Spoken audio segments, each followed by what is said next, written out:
So first off, the industry overview. So the food service sector was more badly impacted by the pandemic than the drink sector, because obviously the shorter shelf life for foods. But the F&B sector, food service, obviously is seriously impacted. We see the start of a recovery in 2021, a bit stronger in 2022, but we're not really looking for the proper emergence for most parts of the food service sector until 2023 or later, as countries are struggling to emerge properly from the pandemic. So stronger growth is not going to come until the mid part of this decade, and then hopefully it'll continue strong thereafter.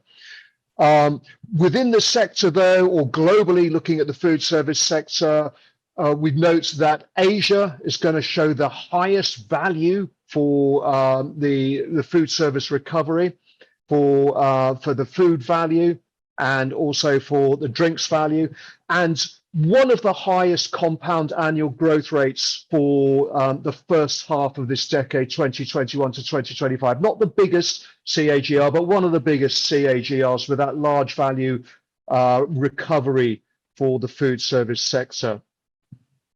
Within the food service sector, looking at the different components of it, and you can see in the top we show accommodation, leisure, mobile operators, pub, club, bar, and retail, but it's the restaurant sector that's highlighted in dark green here, which contributes over 80% of the value of the sector. And in the bottom on the left, it's the full service restaurants, which were massively impacted by the pandemic. Many of these restaurants just simply were unable to survive during the pandemic.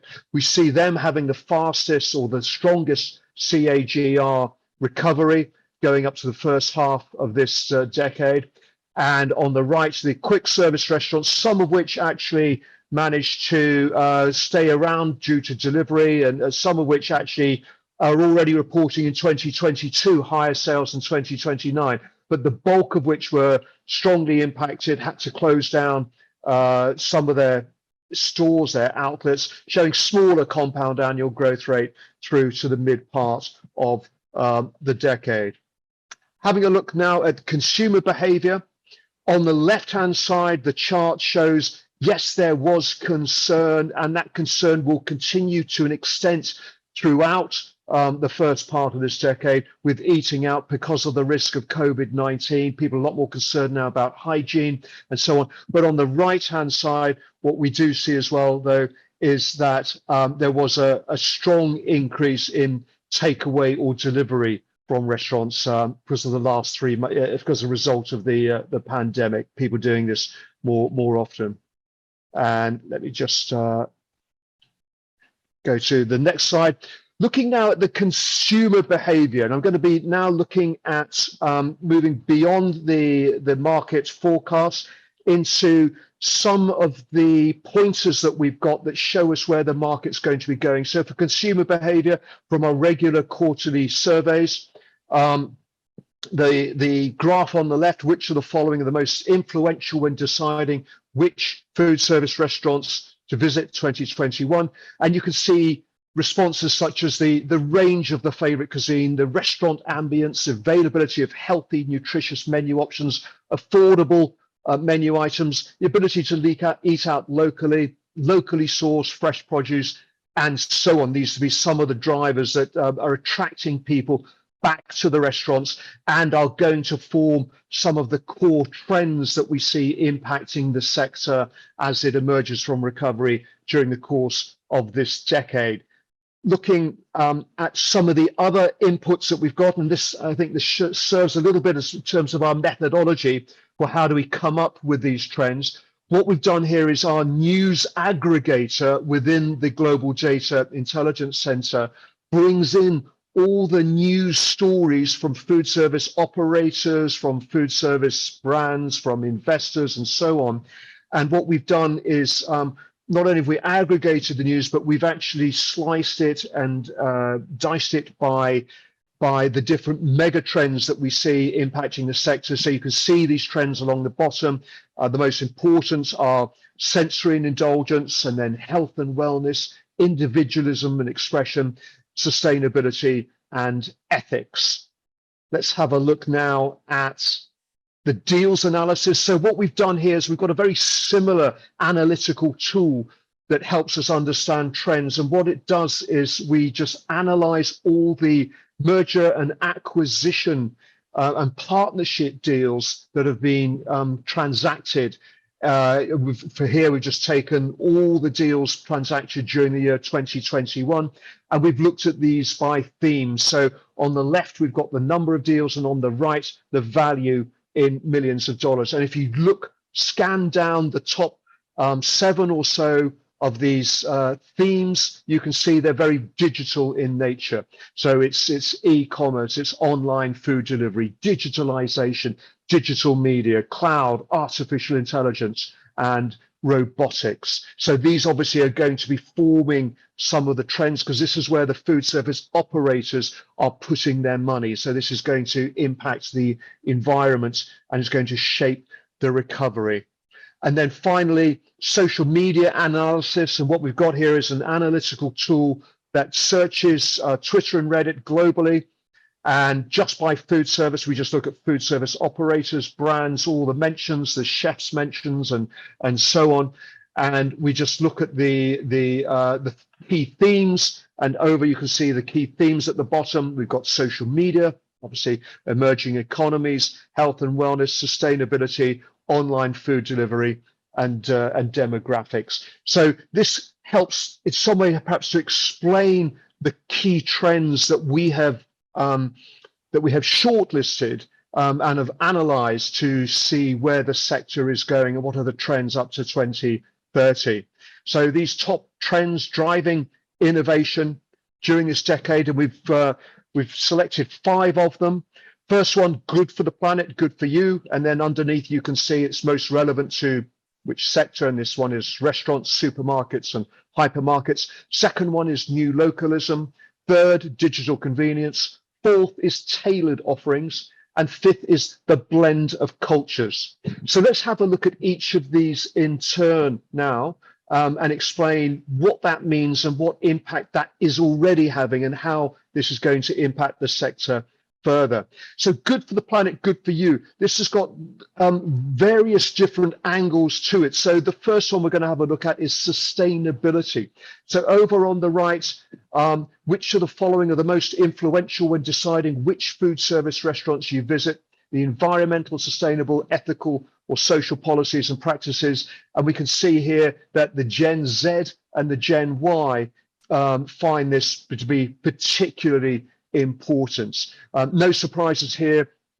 The green generation is that the millennials, they also agree they're more loyal to brands that support green or environmental matters. And we're seeing this increasingly with Gen Z now as well. And at the bottom, we can just see 3 examples of how the food service sector is adjusting to this. So Baldor has got a program which ensures that all the leftover food that they generate is captured and used for human and animal consumption. In the middle, Amas, a Danish restaurant, is producing locally grown produce to zero waste menus and has reduced its rubbish by 75%, annual water consumption by 5,200 litres. And on the right, AGF Blendy matcha tea sticks in Japan, containing tea sticks containing 12.3% less plastic and paper materials used for a part of the packaging for the sticks, so enabling them to refer to it as being more environmentally friendly.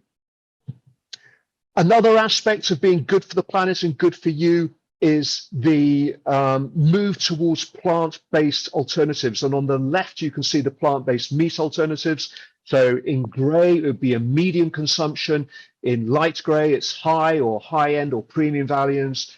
And then in black, it's high, large portions or buy more frequently. So you can see on the left for meat and on the right for milk alternatives that something like 30 to 40% of consumers are indicating that they are consuming medium to high volumes of plant-based alternatives for both meat and milk. Given that plant-based alternatives are more expensive than animal protein, you'd expect the majority of consumers still to stick with the original sources of protein. But it's interesting to note this trend, particularly as we'll see from the younger generations, the Gen Zs and the Gen Ys. Another part of good for the planet, good for you is reducing or recycling food waste. And on the left of the graph here, you can see that most of respondents from around the world are saying it's at least as important as before to do this. And in some cases, like in Asia, it's slightly more important than before. And in North and South America, significantly more important, or even the top priority. Having a quick look now at how some brands are responding to these trends. So on the left, Sydney's Nomad restaurants, they're using locally harvested sustainable firewood instead of charcoal. They source everything from local farms. They use biodiesel fuel, and they're a solar panel host site for the local community. In the middle, KFC produced vegan chicken called Beyond Fried Chicken in partnership with Beyond Meat. And we've seen, of course, many quick service restaurants doing their own plant-based protein alternatives now. And on the right, our green beer Australia, where they're using Kellogg cereal's byproducts as the main ingredient for their new India Pale Ale. They're also using 100% renewable electricity, sustainable malt bags, and they're declared carbon neutral to address to this trend. In a consumer survey that we did where we asked people around the world, would you consider paying more for products or services of environmental protection? So what we found is that in the middle, ASEAN-based respondents, 87% said yes. China-based respondents, 84% said yes. And on the left, Australian-based respondents, 60% said yes. The Asia-Pacific average for this was 79%. So people saying that they would actually spend more on to help with the environment. The next trend was the new localism. And let's focus here on the graph on the right, where the question was, which of the following are the most influential when deciding where to do your grocery shopping? What I found particularly interesting about this was that it was 29% of Asia and Australia-based respondents, more so higher than any other part of the world. Second close was Middle East and Africa, saying that the availability of local ingredients was highly influential for them. This is driving innovation in the market. Obviously, this is sustainable as well because of short supply chains, and also it's helping local farmers and locally sourced ingredients to become more popular at home. The farm to table concept, which we've just talked about, just a bit of pros and cons on the left about the farm to table concept. But what's interesting, if you look on the right, is it's not just the younger generations who think that this is particularly interesting. Here we're seeing that the Gen X's and to an extent the boomers are saying if the menu options include locally sourced or fresh produce, then this is important for them. Or the one underneath, how important are fresh or local ingredients are in the cuisine are. Again, we can see boomers, 57% of them, Gen X, 55%, silent generation, 56%, saying that, yes, this is important. So this is one where it's not just the younger generation who are driving this trend, but the older, their parents and grandparents are also into this as well. And then how some operators are reacting to this. So Singapore Airlines with the Aero Farms, a vertical indoor farm situated 5 miles away from the Newark Liberty International. In the middle, a fine dining farm to table restaurants in Latin America, which presents the origin and the journey of each of the ingredients going into the menu. And then on the right, the honeycomb pale ale in Canada, where all the ingredients are harvested locally. The factory is in a barn that acts as a pub. So it's become a place where the beer is made and then served up right in the farmyard. And then our survey on this, supporting the local community, is more important than buying from large multinational brands. And the percentage answering strongly agree or somewhat agree here. 70% of ASEAN-based respondents agreed with that. 67% of Australia respondents, 61% of China respondents. Most people saying that, yes, this is important. The APAC average here is 65%. The third trend, digital convenience. We saw when we looked at the M&A deals in one of the earlier slides, how important it was, how much investment was going on by the food service sector into technology. And if you look at the bottom here, the availability, the ability to book or order online when deciding which food service restaurant to visit, 20% of global respondents said that this was important for them. And you can see in Asia and Australia, it's 25%. So it's very important in the region here. What else is there in digital convenience? Well, what we're noticing more is the virtual restaurants, as the boost, the demand for home delivery has created these virtual kitchens. And at the bottom, we see an interesting little case study from TikTok Kitchens, where with a partnership with virtual dining concepts, TikTok has actually just extracted what are some of the up and coming fashionable menu items, and then they've created a platform around this to deliver these products in 300 locations across the US. And this is because 23% of Gen Zs, 35% of millennials said that they're interested and they're actively buying products that are trending on social media in one of our earlier studies. How are brands reacting to this? Dalgona Coffee, a Korean-inspired recipe that started its journey on Instagram and then moved on to TikTok, so to help people know how to prepare the drink further. In the middle, in Dubai, lounge restaurants using virtual reality rooms, giving a metaverse experience, so giving its customers the online-offline crossover experience. And on the right, Jamaican fusion food, again, the use of social media and TikTok to educate an audience about the background and culture and fusion and Jamaican cuisine and dishes. On the left, we've seen this all over the region, particularly with the quick service operators. They've been fast to put up the ordering kiosks and the online booking apps as well. At the back of house, we're seeing more robotics. We're seeing robots actually coming through as well, serving in the serving sector as well. And on the right, drone delivery and autonomous delivery robots, and how these concepts have become a bit more prevalent during the course of the pandemic, and certainly in the recovery phase. And this does bode well, particularly for the ASEAN region. A survey that we conducted a couple of years ago, ASEAN consumers are more likely to accept being served by a robot in a restaurant and in a hotel. 49% say this is somewhat appealing or very appealing, against 31% of global respondents and only 19% in Asia and Australia.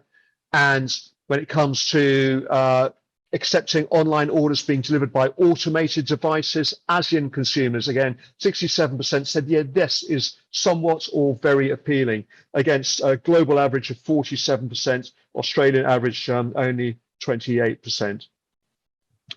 The fourth trend is the tailored offerings. And tailored here means getting both unique and novel cuisine, plus also getting low in or free from concepts, because 85% of consumers globally claim that how a product or service impacts their health and well-being has an influence on their products or service choice. So on the left, you can see how enthusiastic people are towards concepts or claims in food and drink, such as low sugar, low fat, non-GMO, and so on. And then on the right, the British brewer Meantime Brewing, how an example of how a manufacturer is trying to adjust their offering, in this case, offering a DNA in the form of a saliva sample to make a particularly unique or tailored experience. And on the bottom here, Unilever has got functionality trend soup. So you've got three otherwise identical looking types of Unilever soup, but they've got three different concepts depending on the time of the day when, or the sort of person that wants to consume them. So whether it's a recharge one on the left, the boost one in the middle, or the focus on the right. And each of these is vegetarian, free from added flavors and artificial colors and preservatives, as you might expect. How other vendors are noticing or adjusting to this trend. So Green Common in Singapore, vegetarian restaurant with a grocery concept store, uses algorithms to analyze recipes to give people their healthy and free from food offerings. Pyology in the USA takes into account all dietary requirements, allergies, intolerances, and even fussy eaters with its different versions of the pizzas on their menu. And then on the right, vegan jerky, which is earth-friendly, free from cholesterol, trans fat, GMO, and high in plant-based protein.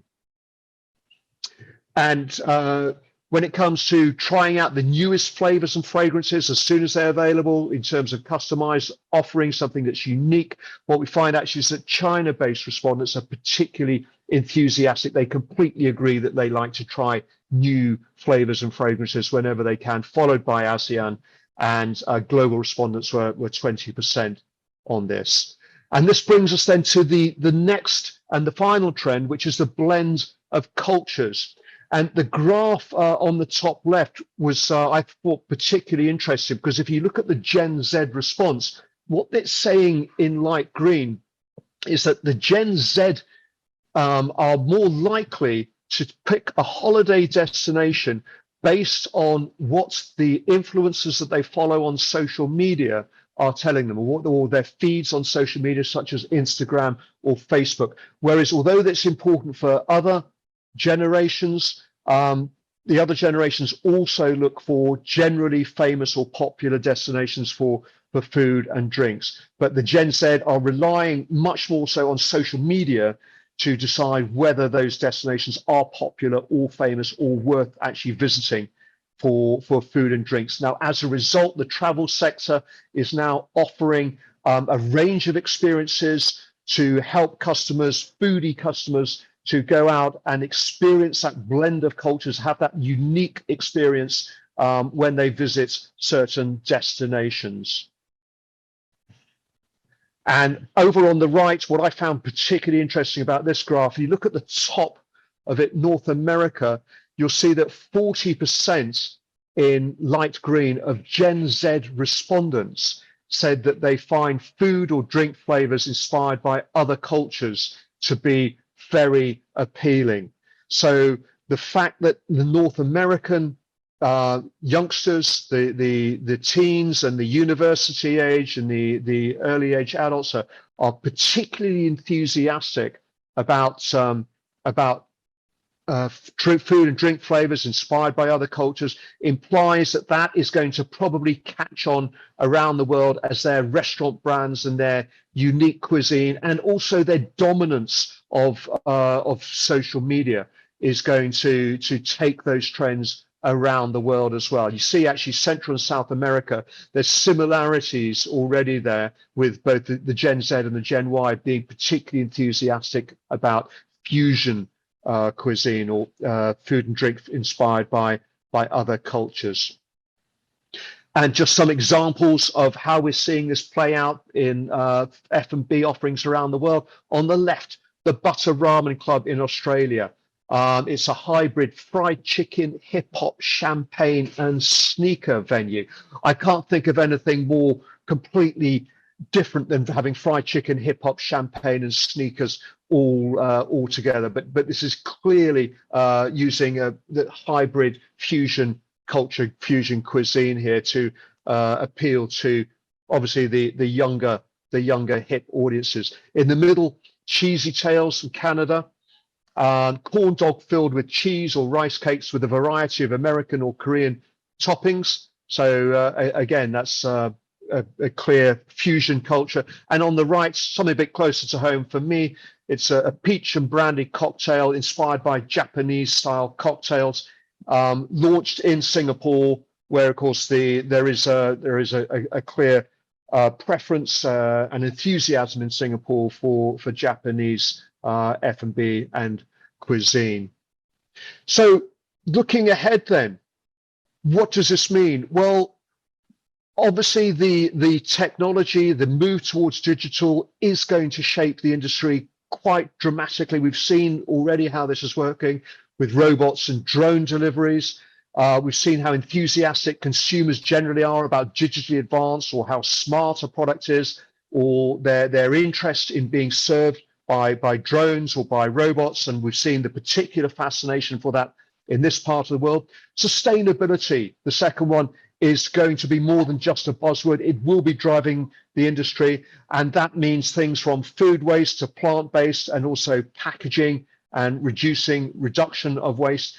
And what this means is that brands are going to need to be more transparent about their products and launch services to make shoppers not only feel better about their purchases, but to help them reduce their impact on the climate, and also to make the shoppers feel better and the diners feel better when they take the picture of what they're eating and they post it on their social media, particularly Gen Z, particularly Gen Y, who always do this, and to help give themselves the green credentials that they value amongst their peer group.